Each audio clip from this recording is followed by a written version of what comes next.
I welcome you to the show. Good evening for inside this evening. At 4 minutes, night take carry leg, waka vamoose discharge, borrow leg. They disrespect 5 already, say they waka on the own. Today na Thursday, now the number 12 day for inside the month of January. And everybody they pray to make it trek go because they won't collect salary after they don't flex for inside the December. Welcome and welcome and welcome. And sharply before I announce the show, I just want to tell you where they listen.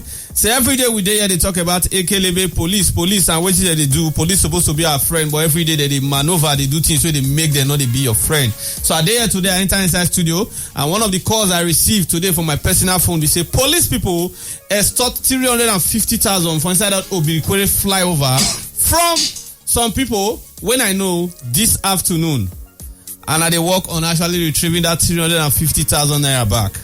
Because you not be traffic officer. If somebody disobey traffic, either you arrest them, go station, or you tell them the right thing to do, not be to extort and carry and go POS and collect 350,000. For this kind of time where even big men don't turn former big men because things hard for inside this country. We'll talk about that one later. But make an announcement to you, say you there for inside assembly. And as I tell you before, today inside assembly they're different because we as assembly members for inside this now our own assembly we take the torchlight matter for inside River State to Budo Niger, and this will happen for inside the River State House of Assembly. And for inside this our house we can't decide say yes, so we get one person who will invite say because of say he don't do a lot as a assembly member, as house leader, and as a member for inside the 9th assembly. I will get them for studio here today. Before we introduce them, I will let all other honorables where they here introduce themselves first, and then I will let deputy formally welcome our guests for inside studio. We there from now, go sit down for inside 5. Put your ear in the middle of discussion. We will still take off enter inside market, but I guarantee you say the show go soft weller like today bread. And for the purpose of the show, I'll be the speaker for inside this assembly. But I be like saying I'm a young pass. But then who God don't bless. Sharply, all other honorables, introduce yourself. Sharply, most start from here. Well, thank you, Rivers people. I want to say happy. See, it's Abemen and no vessel. No long intro today because of time. Sharply, straight to the happy New Year. My name na Haya King, the billionaire to be, the trillionaire to be, the man where carry law for him pocket. If they collect your law, come, I go give you small. But if they collect plenty, go see lawyer pay money. Thank you very much. The only billionaire when they see whenever dash me. Yeah, very quickly, Mr. Speaker and Deputy. And I may be original Honorable Pius Duko, the president of Pius Duko Foundation. That organization will look take care of plenty things, and people with their condition no good and with they talk make everything they good for them. Yes, so now JJ Honorable, my own Honorable, they come after the name. I mean, they represent minority before, but I don't submit my application to represent majority. Deputy. Thank you, the Speaker of the Assembly. My name is Owelene, Deputy Speaker of the elected Assembly, and the man who represent the interest of the majority, the Speaker. I thank you. Country people, welcome. This is my deputy. Not be say they talk every day like governor. Where they talk, they go different places, commission, flag off, in voice. You know, say yes, this man they talk to people. Yo, I know where they talk. Your voice go they crack where they talk. I don't understand. You know what if you got to do what governor they do, never say you know just get voice. All right. Sometimes more they follow. You know how they go speaker. All right, make I allow deputy formally welcome our guest for inside studio today. Okay, thank you, the Speaker. Today we'll get Obongo guests inside the studio, and then Amaewhule, Speaker, we don't select, say na him go be the man where we look up to, per se, for inside the lawmaker of the year 2022 and the 9th Assembly. Maybe me go use my mouth to introduce them. You know how they do them here. The person who don't usher them into the house, he go use his mouth. Introduce himself. Mr. Speaker, I thank you. All right, welcome, Honorable Sir. The mic now your own. Good day, Rivers people. Good day, Nigeria. Honorable JJ, help me adjust the mic to Ogama. More year way. Okay, sir. Good day, Rivers people. Good day, Nigeria. My name is Honorable Amaewhule Martin Chike, DSSRS, House Leader, Rivers State House of Assembly. But as it be today, I come there inside another assembly, and we'll get speaker, we'll get deputy, and we'll get members for this studio inside Niger FM 92.7. I greet everybody. Welcome. Thank Welcome. You.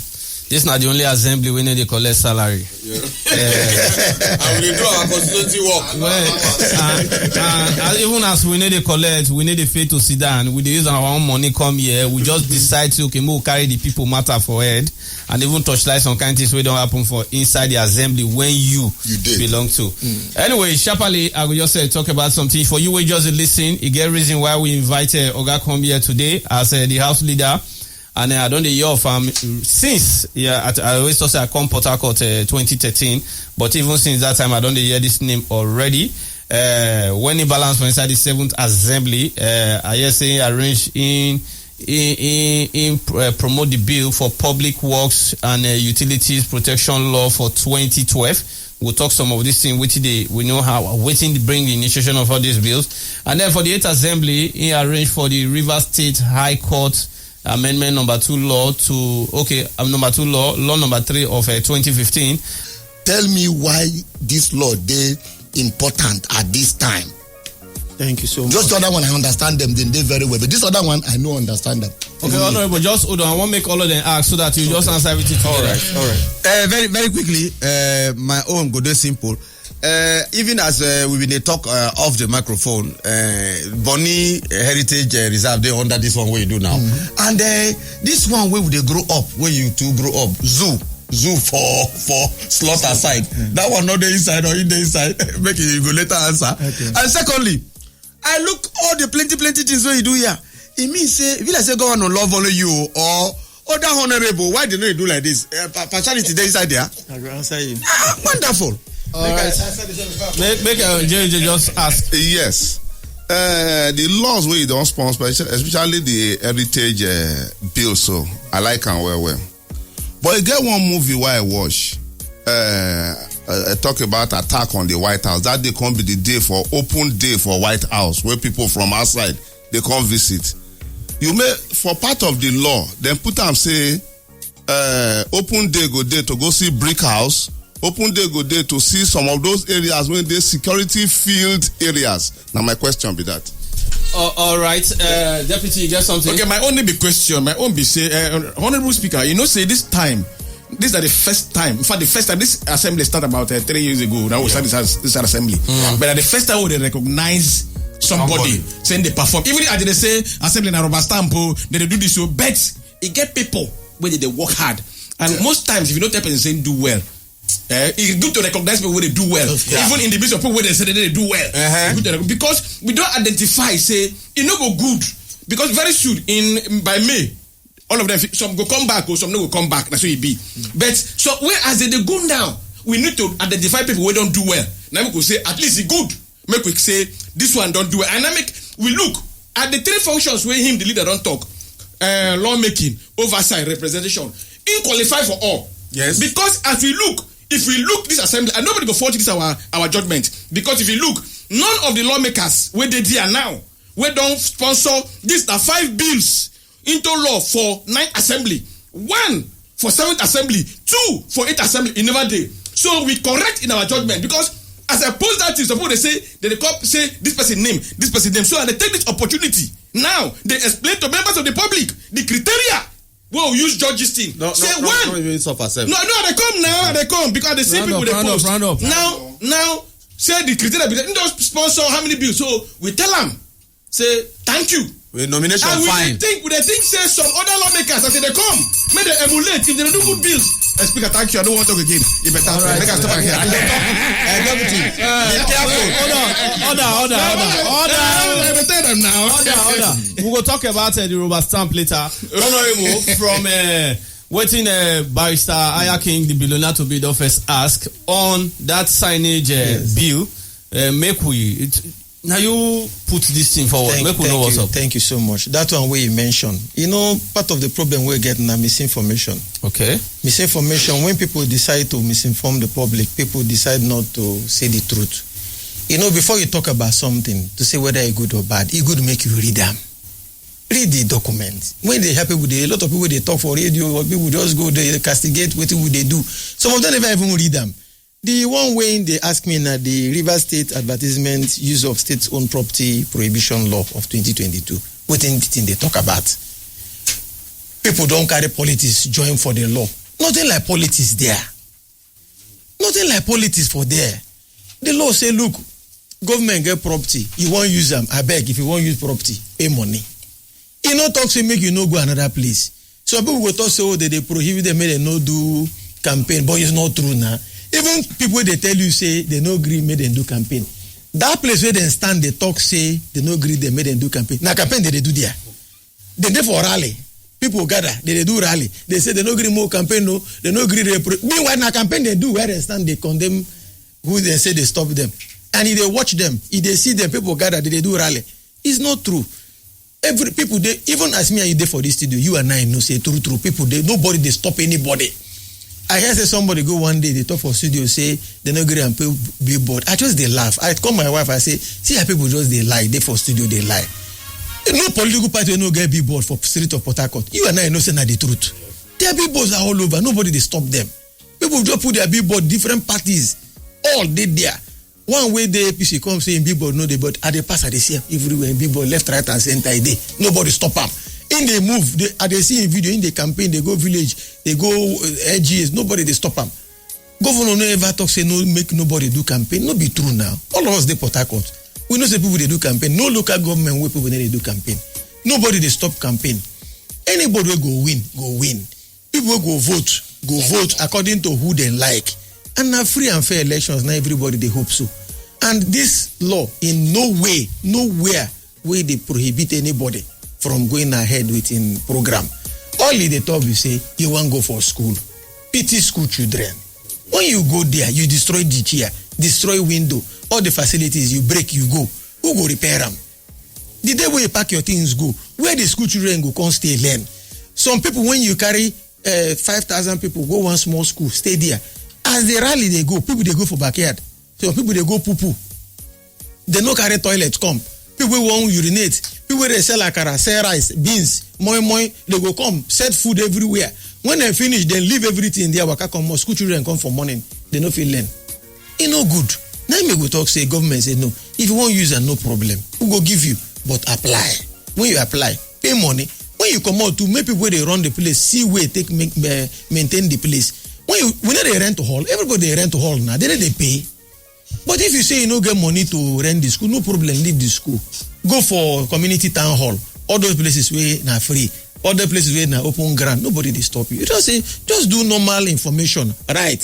Let people we suppose know. Make them know say you want to do this kind of place so that the place will sit there okay. Nobody they stop anybody. Nothing again they there. If you check other things where we the top, you say just in any sane society, things they get procedure. You know, I know if you come your house, carry your property. You know good now. I must tell you now, you will get property. We not talk say no go another person. We say when they come our own, tell us say they come. Inform us say one user pay. Wait, I don't know what in they bad there. No blame me we get project oh. Okay. The truth of the matter be say other people will get house too, them too then get projects.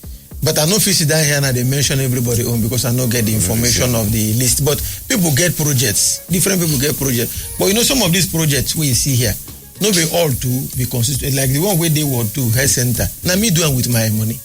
Okay. Not be government. How many words will I get for your For my constituency now 8 words. And for the 8 words, I don't do project for all of them. Are we still Okay, we so for the 8 words, you know, say for the constituency, every constituency get number of words. For Obio constituency 1, 8 words, and I make promise during the election. I tell them say, look, if you now vote me go, I go make sure say every word get project courtesy of me. Anyhow I won't do them. I know if you come back to honor without fulfilling that promise, and I don't fulfill that promise, and they are happy because everything what I tell them, I did do them. Nothing what I don't tell my people say I go do, I never do. All. I did do all. I never tell them say I go do everything, no. But the one what I say I go do, no one what I don't leave undone. So even for lawmaking, I make sure say I promise them say I go do. You see this return of schools.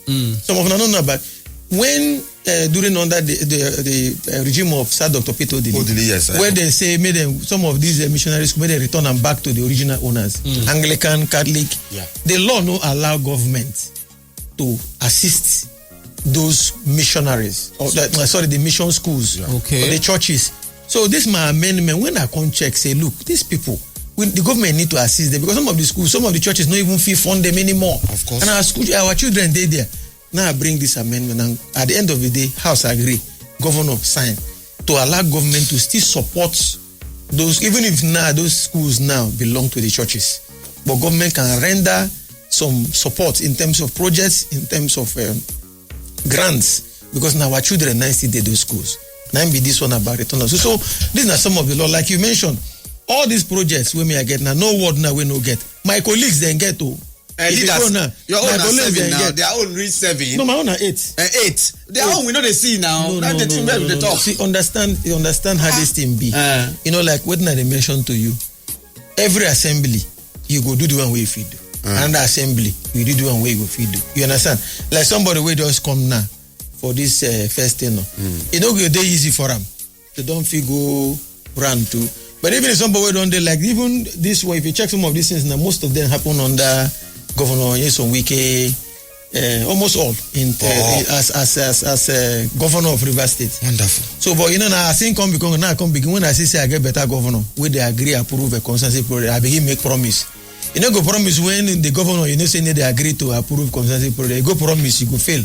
But Nyesom Wike, the governor of Rivers State, now one man we believe say he go to support the assembly. As we talk, as me and you sit down for this studio now, they don't approve consensus project, and members they do consensus project. All the constituencies now, currently as I'm talking to you, there is no constituency that does not have an ongoing project as we sit here now. None. If you ask them one after the other, they will tell you where the location they. And we'll go look for them now. And so you go look. So, but now this administration of Governor is on Nyesom Wike. Not be every state government they approve. We don't go check other states. They don't agree approve, make lawmakers nominate consensus project. But we will they lucky for Rivers State. I think they do projects for Rivers State. In the still allow lawmakers to nominate, and we thank Governor Nyesom Wike. And we know say, and I know say no be political come, but we know say even as we they go, if our own person win, that's how you go continue. Okay, Honorable JJ, you ask what will be your question again? Say yes, whether open day for people to go to brick house, like the brick house, all those other areas. You know, for security day time, so whether open day yes. for those ones for people to come in with children, so that we transmit this thing to our children. You know what in law they do now to empower. When you make law, you go empower offices or administrations or departments or ministries to do their work. This particular bill was sponsor we don't pass, so we they wait for governor said. Waiting there for the bill, say there's going to be an agency. That agency would administer all the heritage sites. Everything we would identify as heritage of Rivers State. Now their job to look after those things. Now then we will come up with rules and regulations on how these things go work. So if they implement that law, the agency go there in place, and their job now to administer, come up with how these things go work. So now when they implement them, now you go see. Of course, the thing is supposed to bring revenue. Okay. Because when tourists they come, tourists no say, oh, this kind of thing. In fact, even for that particular bill, I put there, say, make we get heritage marshals. People will go there, like for that elephant, they say there must be people will go look after that place to make sure, say, our people no go begin kill those elephants. They carry and they chop like food. They are working to make sure, say, they allow them to grow. And to preserve some of these things, there must be rules and regulations on how to, preserve them depending on their locations and sites. So that one administration. And for law, go spell out everything now. When you empower agency to do work, now they go now come up with rules and regulations. That not supposed to be a problem if we implement them. What of the zoo? The zoo question where have you asked? The zoo where they there. Especially the zoo where they there. That zoo they under the ministry. Okay. And the ministry they take care of the zoo. So, but this law, no, they talk about zoo. This law, they talk about heritage. Zoo now where you just set up, carry man, animal, skip, maybe we come they look. That one no be heritage. That one are just place to go and see, no be heritage. So okay. That zoo, no, they captured inside the... Okay, sharply, you don't really explain a lot to our understanding. But you talk about most of all this bill when you sponsor, when they pass into law and governor don't assent, except for this heritage bill, and hopefully it will assent to RAM soon. One thing now to make law, another thing now to enforce the law. One thing I always talk when I dey here, it's easy for government to always come as I give executive order where empower them based on say it get the constitution. Fine. One thing now to sponsor bill, pass them into law, they are sent to RAM. Then the major thing now for make sure say okay, this thing where they don't sponsor, where don't happen, the executive to make sure say they carry them out. For instance, this circumcision, this thing now. Yes. It gets body way say okay, one measure say okay, this thing they don't assent to ram. Say people know they do am for inside the interior areas. They get people like where they feel report to, where they come, where they do all these things. Yes. You know, so we get primary health care centers all over River State. Okay. And these primary health care centers, now they help the delivery, you know. And you know, these female circumcision are usually at birth. When children they born, they just circumcise them and all that due to traditional practice. All these are harmful practices.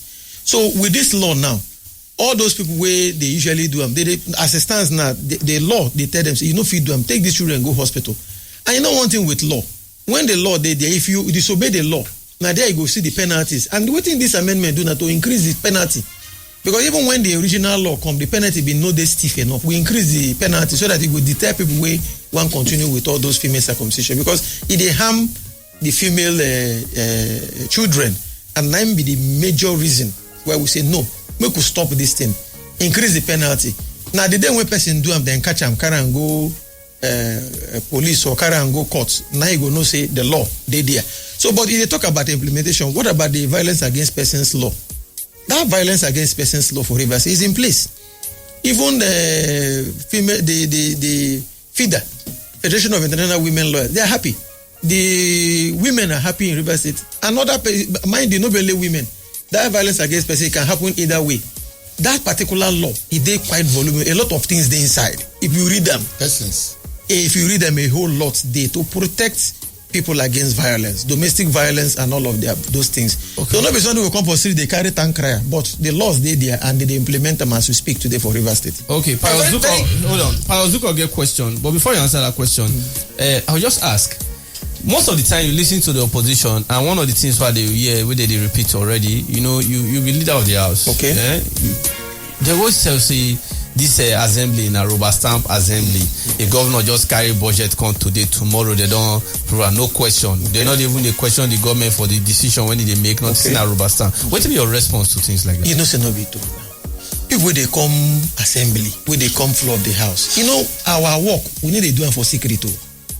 Anybody will come and they talk, they don't know, just lie, they lie against us. Everything what they do now on the floor, people they for like they see us live and direct. Those way they come, they say most of the time the budget need they come, but when they pass them the way it come. But about some as he come, he just stand. But it's not true. The way the document come, not be the way he go back. Even this last one we do some environments, change this one, increase this one, turn this one like this. Even this particular one, those who read the last passage that speaker before he hear the gavel, you go hear what in talk. We make changes. Check the document as they come. No be say you go. Even executive bills, the way they come, they most of the time don't go back that way. There must be something we will, after debate, we will change. We will say, no, it's better like this. Add this one or remove this one. That's why we are there. So rubber stamp now when they do anything. But it's not true. I might tell you, I need to talk to please, just to make people talk, say they try to defend assembly. I get evidence. That's what we call Hansards. Hansards now records of proceedings. Our records of proceedings are published. There are documents that are available. If you check anything where anybody talk, even when you cough, it's recorded that you coughed. It's there. So if we make any changes, our Hansards they show the changes, the difference between waiting day when they send to us and even the areas where we argue say make them change. It they recorded. Okay. Very quickly, leader. Two things. But just to say something, one thing is very, very important. Yeah. The purpose of the constitution or the law, no be to bring about conflict. People they like, people they fight, they carry table. Will they cause governor they call for. People will say yes. People will talk say yes. These people they hot, my brother. Rivers people no go benefit like that.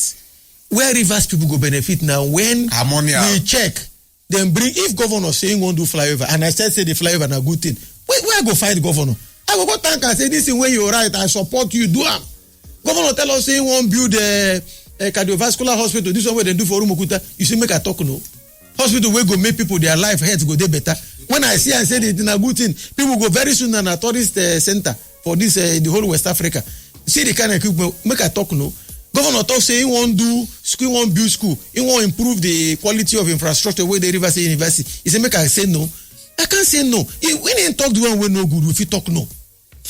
Under this current Jason Wike administration for 8th Assembly, Governor bring nominee for screening, we no agree. And that person was not taken. Maybe so, yes, 8th Assembly, we said no. But you know, some people don't forget, and this is their Hansard. Not everything we don't agree. But most of the things when they tell us, now good things. So we agree. And we like the governor because even when we leave, me as a dad, they beat my chest, they tell my children, they tell my people, say, are they happy, sir, I work for this administration? We don't make my constituency better. The way my constituency day when I become member, nobody say they now. Okay. Things don't they better. Okay, because of time, we just get like 8 minutes for very sharp. Leader, one of our function na oversight. Thank you. Why we know the here on an oversight? Okay. Whether on a day undersight. Number 2 for heritage law, you get one ship. According to research, where the SPF been carry come, where they say that they do work before they build all this big secretariat. Maybe the heritage things catch them all. Where the ship they or the ship don't go back to Lagos for Navy? I don't know. Thank you. Okay, we don't get all that information like this one we mentioned now. If I get that kind of information, we can still add. But like I said, now ongoing process. We will add anything we you say anything you discover, say in heritage. We can add it. Okay. That's why the law is made for man and not man for the law. Okay. So and which oversight? Our oversight in River is superb. I don't go praise myself. See what be oversight.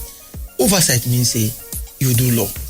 Say go do school here, go build hospital here, pay this person like this. Our job now to go check whether government they do my brother.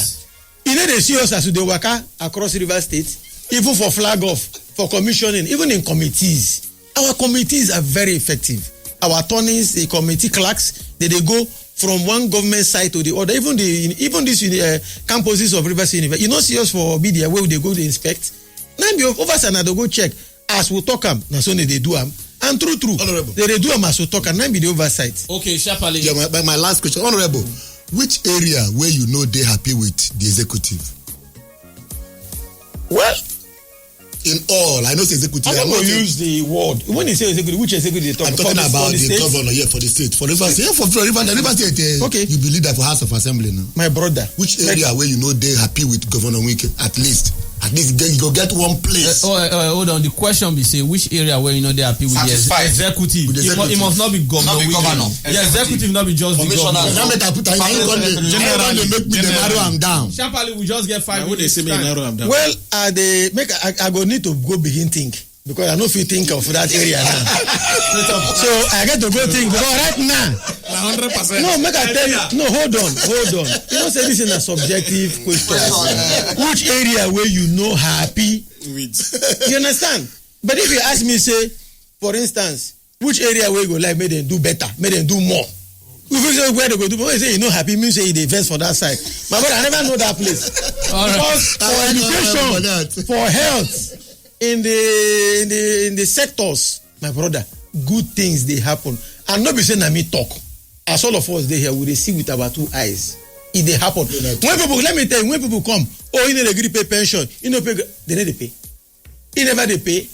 Even my own mother will die. When I met a governor, 2013, I met no pay my late mother death benefit. You know pay. Now as we can come in pay. Evidence they there. You know her. No, now people they pay now. You don't need to know anybody they pay. Okay. I just give you example. Say I be living witness. Say this current administration don't they pay pension, they pay death benefits. I not say everybody don't get to. When I thought we say it's an ongoing process. They are paying in batches. People are getting it. Those ones where previous administration no pay in they pay. People not forget. When people they say who should not happy. When this current administration starts in 2015, remember, make we not forget quick. Our courts been they short. Now this administration open them. Assembly then lock them. Now for government has a resident. We now pursue them. Now you don't hear any they say they lock assembly. You don't hear any they say they lock courts. Now the difference. The previous administration, most of the projects where they start, they abandon or run. Mono really they hang. The Cleanotech where they give contract to do project for new garage for the airport hotel. All those ones they don't abandon. But one thing where we they take home, where me, even as I they pray for church, I they pray God protect we. I not to say we can a perfect human being. but I dey talk say this man na one God sent man. See all the projects wey they do. In they do the commission, even as in the flag, in they still tell us say you no go abandon them. We no go forget Nyesom Wike, the current governor of Rivers State, for this kind of thing. All the projects wey they do in the commission, in they still do more. We must not forget that it's a departure from the past, and I'm happy.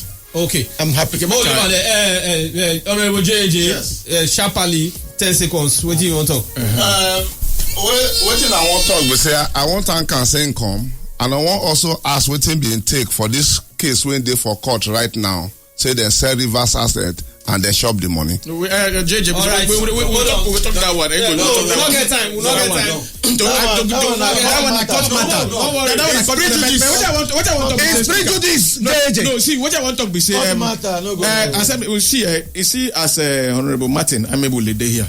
Now me first and for the assembly. Seriously, I don't they cover. No, and I tell you now. I don't they cover. Yeah. Or tell them this man will die. Before he come. In fact, when he come, they did agree and talk. Now me, when they don't agree and talk, me go when they don't agree and talk. That I want tell them about them. Yeah. Come, they didn't agree and talk. Now me they go meet her for office. Tell her say that time from Obio class leader come. Now me go meet her for office say, I bet that you want talk when they no shot, they shut you down. Tell me, I will publish. Now me they go tell her. So I don't watch her grow from the assembly. Yeah. I get the experience. I don't watch her. Now me they cover assembly. So when I say this person they do well, the person they do well. The nomination fine now. I don't watch them. The nomination is fine. And say punctuality. They even say they believe that when they never believe that they come early. You get people for that assembly. When they come as for in fact for the whole city. Wonderful. You go fit count. They don't 10 days. They never come. We're gonna watch them now. Yeah, they tell you as first hand where information.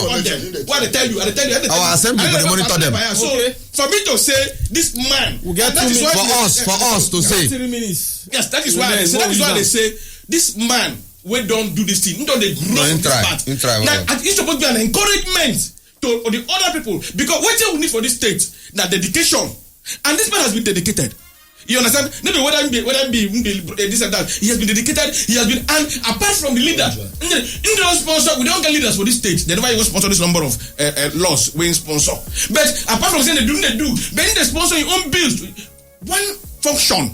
You see, that is why this program is very important, so that we go send a message to others now. Say that's what they vote you to come do. Maybe to go there, they collect money, they sleep. Leader, we don't feel record people. Now they come in, they do law, in they do oversight, in they do project, in they do everything. Especially the new ones. Especially the new ones when they come. May they learn now. Leader will go pop there when the time reach. Before I off your mic. The speaker is talking. Now don't spend how many minutes talk. Don't worry. We don't already know say Oga don't try. That's why we get time for here today. The fact say we honor him say, I bet join us today because you don't try. We don't look all what you they do because every time we they give the report for here. Thanks to Allwell where they bring our come Nigeria FM 92.7 Port-Harcourt. Just before you come out for inside here, you talk something when I just want something. You say Govnor don't present somebody for appointment for something before when una decline for inside the house. If you remember. Yes. Who be that person and for which thing? I don't remember the name now. I know it. You know, like I tell you now for 8th assembly. Okay. What happened? For 8th assembly. Yes. No be this 9th assembly. 8th assembly. We say no. This one. Moko stand down. No, I just give you an example. Where they talk saying everything we talk. Rubber stamp. So where I say we no be rubber stamp. I just give you one example. I also tell you here, see, even the budget, no be exactly as it come, we they pass them. Yeah. Even the executive bills where they bring, we they still make some amendments. Okay, so finally, because we just get a minute, the person who go read news go soon walk in. You still a contest for this the next assembly? I get the ticket of my party to run again, and for I thank them. Same assembly? Yes. Now so they say make I go do the work again. So I thank them, and they believe say God go touch their hearts. The same way they take support to me, they go support me. We will continue the good way because we still get a whole lot. The experience we will get now, we will use and do things much more better. And we would believe say, similar like Fobara, we be our own candidate for PDP. If you win, and we they pray make him win. Say go follow us. No, they talk. It concern me because you see, at the top person way I know say if I work with them, now person way they dedicated, in they cool-headed. He know say he understand the work way in the go do. And me I believe say if you win, all of us go join hands together. We go make sure say this one what we do now we even do more. It's not everything is not about politics. We must be sincere to ourselves. Like as I tell my people now, people they enjoy this in now. Even my opponents now, some of them we recently, I don't go call names, then go for one hall. Part of this my hall, then they inside this my hall, they cost me. So I not do anything. Then they inside there. The hall where I build, they say I not do anything. Meanwhile, the hall where I do, they inside, say I not do anything. But leader, they forget and I just receive text now. The assembly staff, they send me, they just send me one WhatsApp text now. Say the condition of service for the assembly they very bad. Say they don't get toilet, they don't get light, they don't get equipment to work. They don't 30 get seconds to respond to that. What's in the happen? 30 seconds. We need to go. Well, I don't know who send you test. I don't know why that one one cannot be true. Yeah. You see, when you talk on what is conditions of service, everything they with the law, everything a legal matter. No be me right waiting then go pay them. The question we go ask be say waiting there for law where them pay we need they pay. Just tell me one where we supposed to pay any staff where we need it all. Let me even tell you, just few days ago, last week of December, Govnor released they are waiting they call the outfit. And since this current administration come, even the one where the previous administration no release.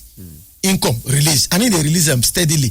Just this one never even reach 2 weeks. So in release. I know one more gonna begin call figures. But where then they if they release it to me now, they go say this man not true in the talk. You wait sit down here, no say not true at the talk. Nothing where they supposed to get where they never get.